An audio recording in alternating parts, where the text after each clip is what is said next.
আনন্দে করিব নিত্য গো, আনন্দে আনন্দে আনন্দে নিত্য গো, আনন্দে আনন্দে। আরে দাদা হয়েছি, রাজ্য পেয়েছি, বলবো সিংহাসনে গো, আনন্দে আনন্দে। সোনার খাটে বলবো আমি, রূপার খাটে পাবো, আনন্দে আনন্দে। দাদা হয়েছি, রাজ্য পেয়েছি, বলবো সিংহাসনে গো, আনন্দে আনন্দে। চতুর্দিকে বলবো আমার মনের হাওয়া গো, আনন্দে আনন্দে।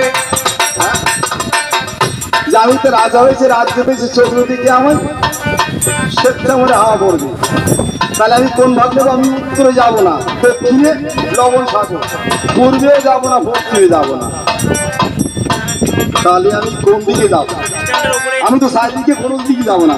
আরে ভাগেতে মন্দাদর সেই ভাগে আমি যাবো, আনন্দে আনন্দে। দেখুন এখানে কালমি বলছে যে ভাগে মন্দাদরি আমি সেই ভাগ লব। পাঁচজন সখী আছে, তার ভিতরে মন্দাদরি, এটা কালমি জানতো। হ্যাঁ, যে আমার স্ত্রী অর্থাৎ কালমির স্ত্রী গর্ভে 6টি সন্তান জন্মে তারা মারা গেছে।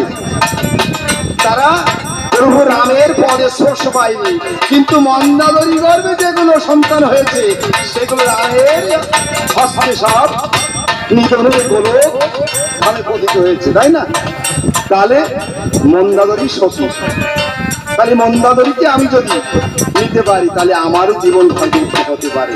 কারণ নারী হচ্ছে যে পত্র রাখা হয় সেই পত্রে সেই ধারণ করে। একজন নারী পারে তার স্বামীকে অতি উচ্চ স্থানে পৌঁছে দিতে, আর একজন নারী পারে তার স্বামীকে নিম্নে করতে। আরে যে ভাগে মন্দাদরি সেই ভাগে আমি লব গো, আনন্দে আনন্দে। মন্দাদরি এসে বলবে খাও সে তার প্রাণ গো, আনন্দে আনন্দে। আমি বলবো রাবণের মধ্যে আমায় মূর্খ ভাবো গো, আনন্দে আনন্দে। আরে দরবার নিয়ে আসবে কত প্রজা বর্গ গণ গো, আনন্দে আনন্দে। আজ হবে না কাল হবে না পরশুইয়া করে এসো গো, আনন্দে আনন্দে।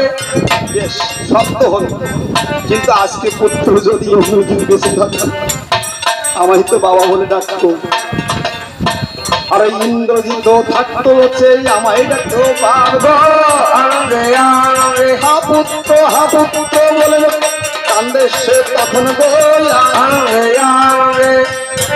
এন কালে হনুমান এসেছে, তখন বলছে আরে এসো বাবা, অনু বাবা তনু বাবা, আসো বাবা খাও সে তার প্রাণ গো, আনন্দে আনন্দে।